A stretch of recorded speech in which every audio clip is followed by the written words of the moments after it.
الحمد لله الذي كان موجودا قبل حدوث الاشياء ويبقى بعد فناء الاشياء بفقرة التفضيل والقدم ووزن كل شيء وعده بالفناء والعدم كما قال تشاء كل شيء خالق الا وجهه وكل نفس ذلك الموت وقال كل من عليها فان ويبقى وجه ربك ذو الجلال والاكرام سبحان من لا يخفى عليه اختلاف النيات ولا يعزب عنه ناصر ذلك الخلق سبحان الله الذي منه في الفقر بال واليه المعاد فمن يعمل مثقال ذرة خيرا يره ومن يعمل مثقال ذرة شرا يره نشهد ان لا اله الا هو الملك الذي لا ينازع في ملكه ولا يضاد في حكمه يعذب من يشاء بما يشاء كيف يشاء ويرحم من يشاء بما يشاء كيف يشاء تعذيب المسيئين عدل وعفو تفضل ونشهد ان محمدا سيد المرسلين وخير المبشرين والمنذرين صلى الله عليه واله الهدى للمهديين من ركب سفينه نجا واهتدى and में सिर्फ ومن 3 या دخل 14 बचते हैं जो काम करते हैं मैं दानिश साहब याद हुए दोस्तों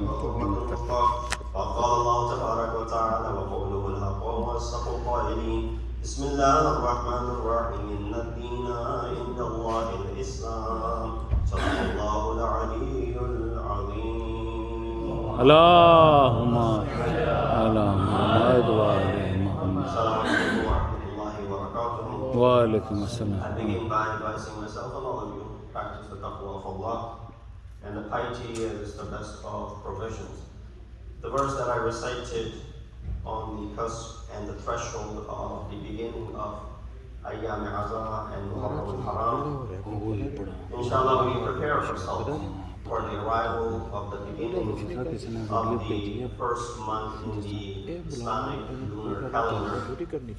And while many nations begin their New Year's by celebrations, we begin our New Year with this solemn commemoration. And while people in the world look forward to the beginning of the new year because they set resolutions for it and they expect some change and something new as the number of the year changes, we too anticipate, we too await for the beginning of the Islamic New Year, not necessarily for the sake of any celebrations, but what it begins with and what we attain from it and what our aqaid are associated with in our beliefs, we anticipate the beginning of Ayyam al-Azah and Muharram al-Haram. We begin and we thank Allah subhanahu wa ta'ala for once again having given us the opportunity to be able to serve Sayyid al-Shuhada, Hussein ibn Ali, alayhi wa salatu wa salam, his cause and what he stood for, and to be able to revive the teachings of the martyrs of Karbala, so that you and I can once again deliver that message for which those sacred lives were sacrificed. Beginning of the new Islamic month, from the first day, it's not celebratory, it's not something where we are celebrating. It is where we are commemorating. Our hearts are in slumber. It is solemn commemoration. Of course, it is not for any emotional reasons per se. It is for the sake of the grandson of the Prophet of Islam, Hazrat Muhammad Mustafa sallallahu alayhi wa sallam. And therefore I would urge, while our brethren within the maktab of Ahl-e-Bait, they keep Muharram in their minds. If I can just have some silence in the back as well. Sallu ala Muhammad wa ala Muhammad. Allahumma Sallu ala Muhammad wa ala Muhammad.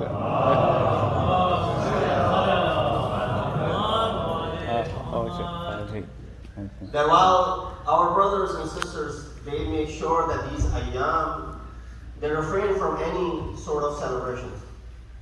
Wait for 2 months. If your child has a birthday, you overlook that. You don't plan any, celebrations, weddings, or all of those things are postponed. For 2.5 months, you forget about all of your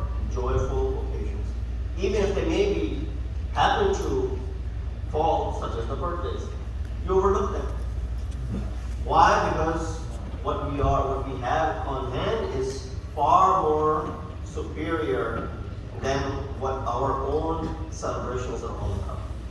So therefore I will urge my Sunni brothers as well, that while Muharram may not have the similar understanding for them, although the martyrdom of Sayyid al-Shuhada, Imam Hussein is not per se belongs to the Shias. Imam Hussein is for the entire Ummah. Imam Hussein is for all of mankind.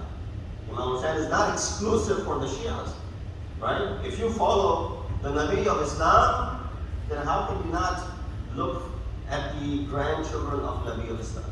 How can you overlook the tragedy of the daughter of Nabi of Islam, right?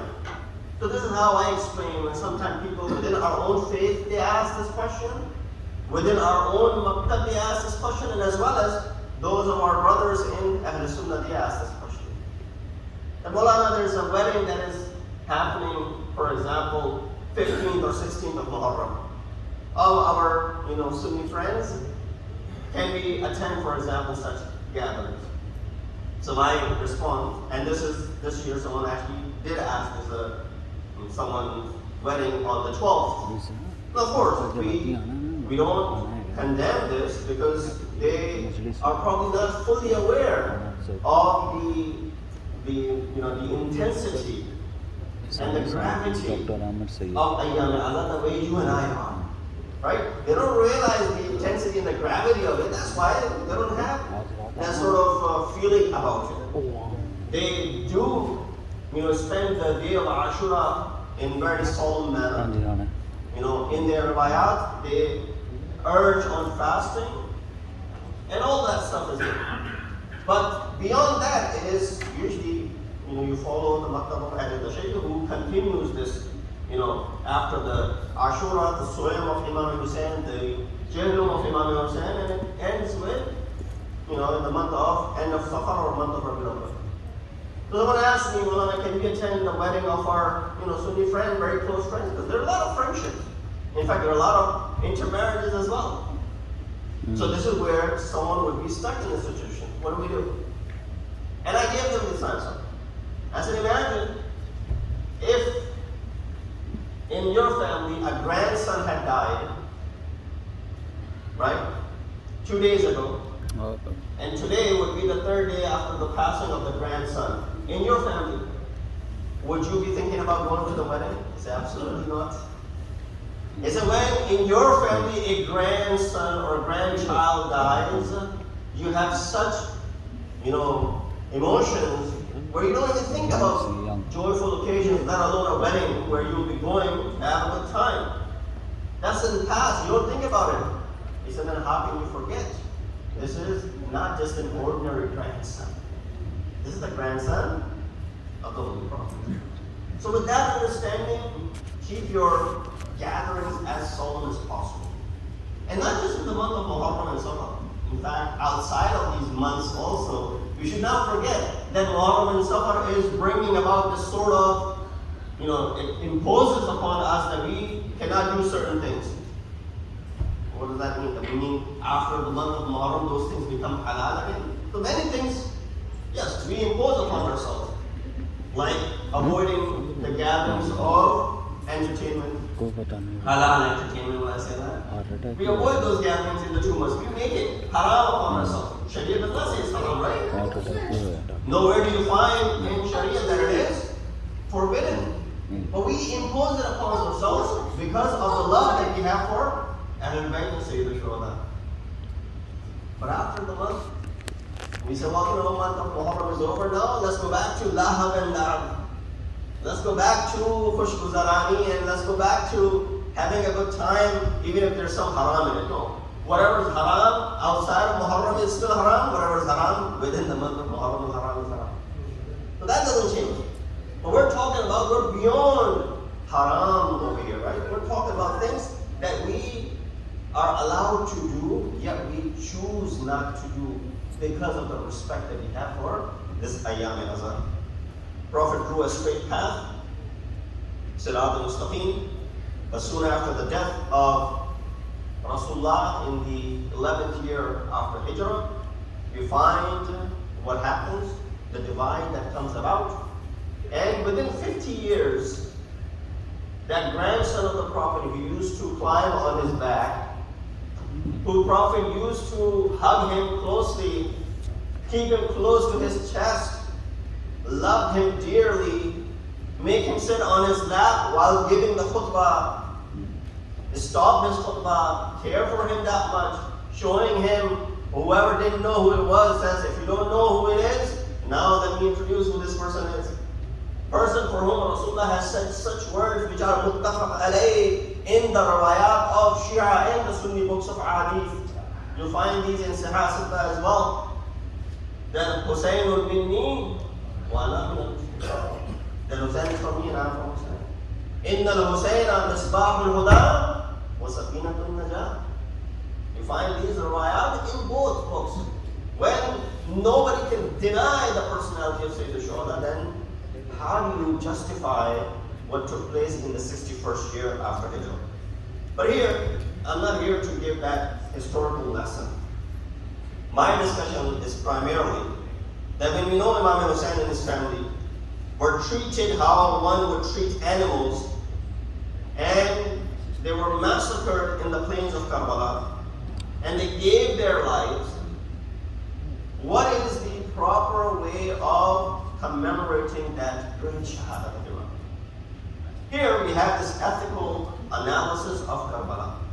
We need that reform because every year you find there's so many things that are associated with this azab that have no place or room in this azab.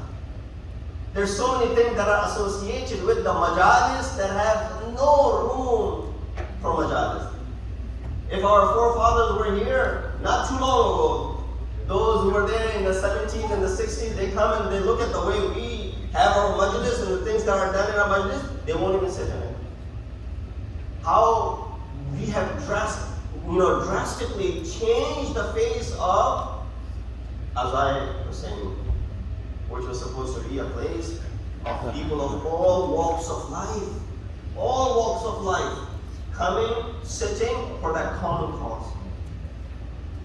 Shedding tears on the musibat of Imam Hussein and learning things from Quran and Hadith.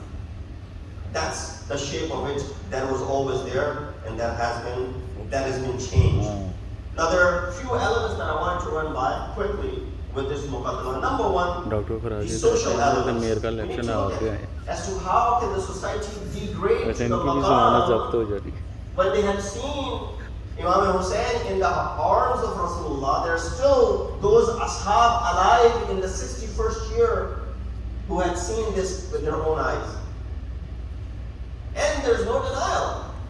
Now Rasulullah has this daughter. You want to associate other daughters with Rasulullah? Fine. But nobody denies the daughter of Rasulullah, Fatima. And then there's a child by the name of Hassan and there's a child by the name of Hussein. Nobody denies that. Hassanaini Karimain, as they call it, right? So when everybody realizes, then what led to the society being at this tanazzul, at this downfall, where now they are going to go ahead and shed the blood of Prophet's grandson? Number one, the social element. Ayah number 61 of Surah Baqarah says, ضُرِبَتْ عَلَيْهِمُ الذِّلَّةُ وَالْمَسْكَنَةُ. Despised and afflicted with destitution, they brought the wrath of Allah back upon themselves. These ayat are for the perpetrators of such crimes. They brought this Allah back onto themselves. For they denied the evidence of the existence of Allah and murdered His prophets without reason. They were disobedient transgressors. The only difference in this ayat and what we're talking about is they murdered the children of the prophets.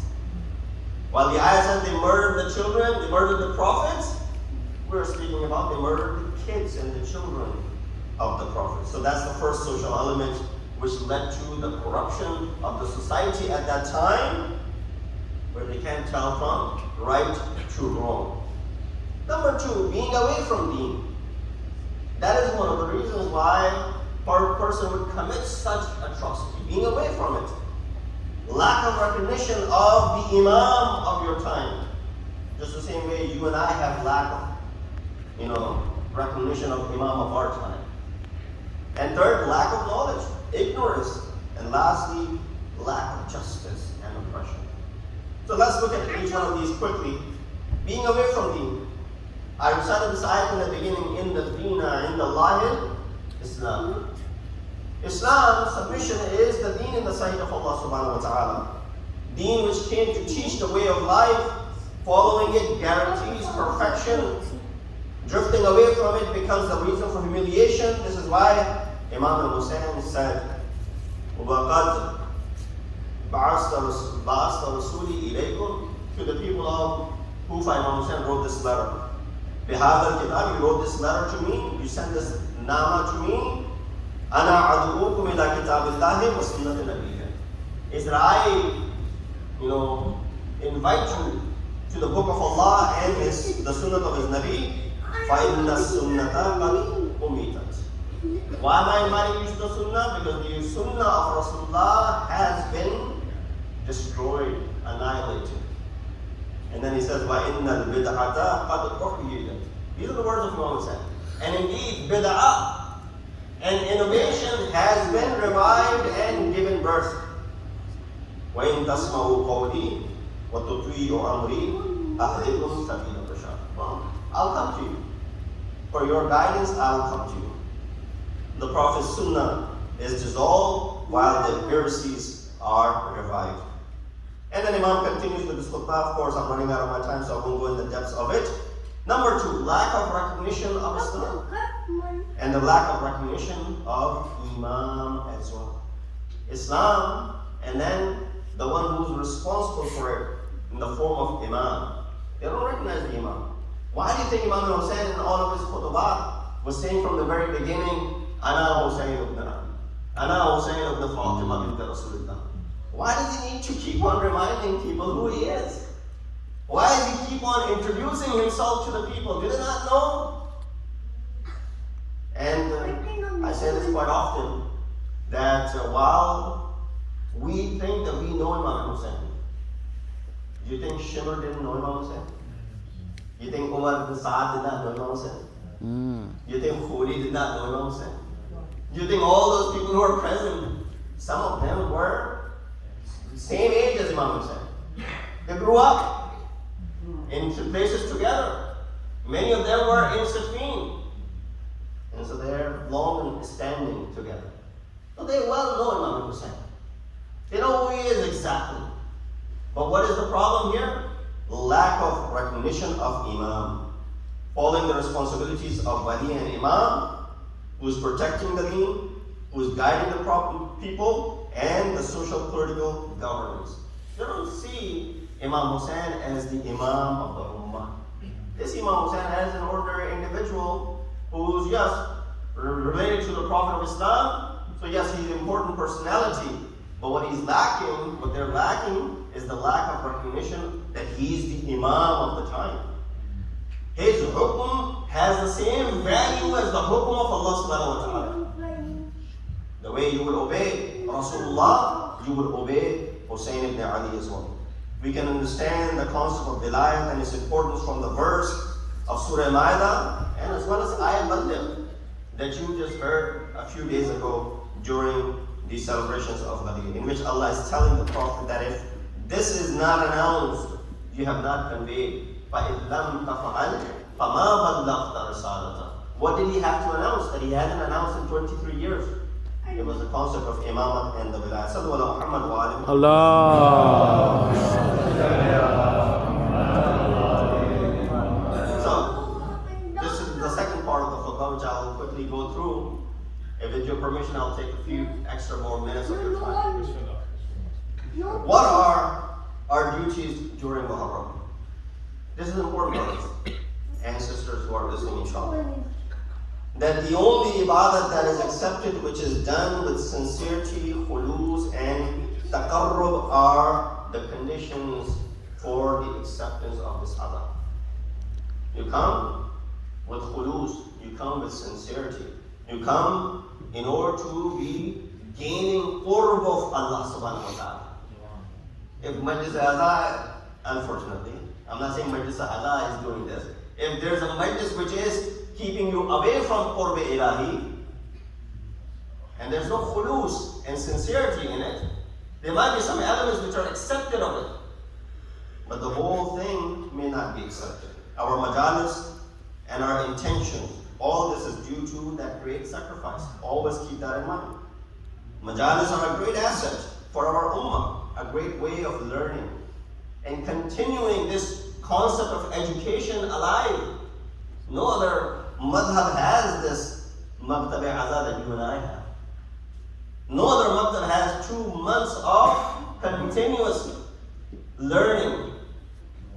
You know, all walks of life, all people, different age group. So well, by the time you're 40 years old, so I'm done studying. No.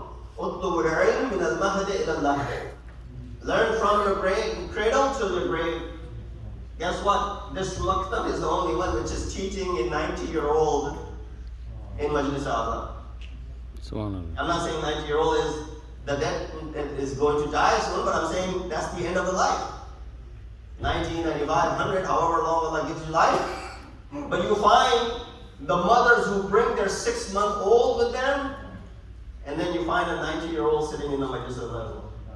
If there's any manifestation of this hadith of Rasul, utlubul ilm min al-mahd ila al-lahad, this is that Majlis Allah. Because you got all different age groups sitting in the same farsha Allah. And everybody's gaining something from this farsha Allah. It's not just for this particular group or that particular group or this age group or that age group. Everyone benefits from it. So there are objectives of this majlis. Number one, tarbiyat of the community. Those who are Muslims by tongue should embrace through their actions. Why did Imam die? Did he die for fame, for money, for revenge, for power, for other personal agenda? No. Imam was there only to protect the religion. So these majalis should bring people closer to the deen and not deter them away. If Imam sacrificed so that deen could remain, why are we doing something by which we are saying the deen is really does not matter to us? Explain the status of Masumeen. People have hard time understanding the real maqam of Masum. So embrace and accept and explain, but keeping within the limits that Masum himself has explained.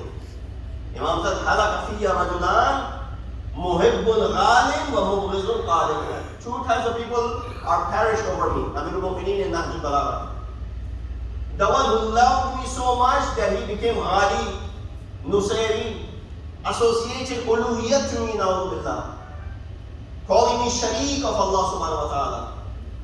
And those who degraded me so much that they were the hatred that they had for me. Those both groups are what? Destroyed and perished. Nothing to do with them. So let's not be part of any of those 2 extremes. Explain the maqam and the status of Masum so that those who are mukhalif, they also learn these fadail and hear these fadail of Masumeen, and they also become muwafiq. You know, those who have ikhtilaf, they will have ittifaq at the end of Ayyam al-Azhar. By hearing these true fadail of Ahl-e-Bait, they sacrifice, it's enough. We shouldn't destroy it for our personal vendetta. Imam Hussein, shahadat was enough, that we don't need to keep on doing more for it so that we, na'udhu billah, martyr Imam Hussein every single year. What do I mean by that? Someone might say, well, Molana, this is confusing.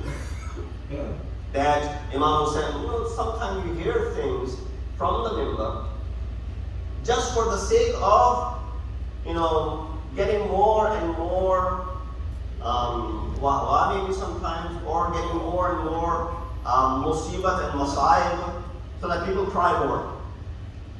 How many of us have studied the maqatil? Some of you may have. But who's checking? I stand over here, I'll recite a musibah.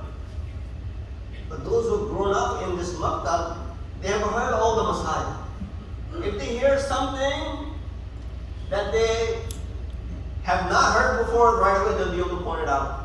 Now hold on a second. I've been listening to majalis for 40 years. This does not sound right to me. You are able to say that. you're able to point out what is not right because it just doesn't seem right. But to find these nitne masa'ib, as if Imam Hussein's musibat was not enough, that we need to create more musibat. Right? And so therefore, point out these things. Because these things, you might say, well, okay, fine, while reciting the khatib in this musibat got carried away, so okay, that's it. You will digest it. But now don't expect the youngsters to digest it. If anything, it's going to turn them off from it. What are they talking about? This stuff, they got to be kidding. They can't be serious about this stuff, right? Sometimes these sort of things are mentioned from the middle. And then a person who's got this alama and who's got this credibility, when he's saying such stuff, then of course, these kids, and then those who are not, part of this azan normally, they're coming for the first time, they're coming because of their friend, they're coming because of their spouse. When they hear these sort of things, fairy tales, then they're going to get turned off. So keep the masa'ib real. There's enough in those masa'ib when you talk about the heart-wrenching masa'ib of Ali Akbar on the night of Muharram. It is enough that there was this, dagger that went into the chest of Ali Akbar. Pulling it out was difficult for Sayyid al-Shuhada. That's enough of a musibah. You don't have to dramatize this further. To create things of your own imagination to get more cheers out of it. Sorry, I'm taking too much of your time. I'll bring you towards conclusion. There are 3 groups that are part of this qada. First is Zakir Majlis. Second is Sami'i Majlis. Third is Bani Majlis. Zakir is the speaker. Sami is the audience. You and I. And then Bani is the host. All 3 have individual responsibilities. Host's responsibility is very important. They want to make sure they can take the ummah in whichever direction they want. Just by selecting and choosing people they prefer to put on the member so they can deliver the message. They have a very strong role. They have a vital role in the community. They're Bani. They can take the community in any which direction they want to. Number 2, the Dhakir. So many fadail of the Dhakir of Imam Hussain. And Dhakir is not just the one who's giving the majlis, even though they're reciting the Marsiyah and the Noha and all those people. In any which way form that you're a part of it, you're all Dhakir in the majlis. Their role is also important. And lastly, the Sami, your role, as the active audience of the dhikr of Sayyid al-Shuhada, sitting on this bush. But there's one thing that is common between all 3 groups. Bani, the host, Dhakir, the speaker, and the Sami, the audience. 3 groups of people that are part of this adha, one common ground. Khulus. Sincerity. If the Bani hosts this majlis with khulus, no matter what happens, that's all that is needed. If the speaker speaks with khulus, and if the Sami attends the majlis with khulus and sincerity, guess what? This is the majlis which is accepted. Then what will happen? So, Molana maza nahi aaya is majlis mein. There might be hundreds and thousands of people in the crowd. You were able to please thousands of people. Mohsen Karati said, you pleased thousands of people, but you didn't please 15. He said, who is 15? He said, 1 Allah and 14 Masoom. He said, I pleased thousands of people who were satisfied. 1,000 were satisfied, 15 were not satisfied. He said, what's the 15 is a very small number. I was able to please thousands of people. No, if you didn't please these, Allah subhanahu wa ta'ala, and the 14 ma'asnoon, then all your effort have 0 value whatsoever. Inshallah, we'll continue with this discussion. I apologize in advance if I took your time. We ask Allah subhanahu wa ta'ala, give us the tawfiq and ability that these ayam azab, we come to the majlis of quluz to cause a reform in ourselves. Every single one of us needs reform. We're all on that edge where we slip here and there. We ask Allah subhanahu wa ta'ala to keep us on the path of Sayyid al-Shuhada.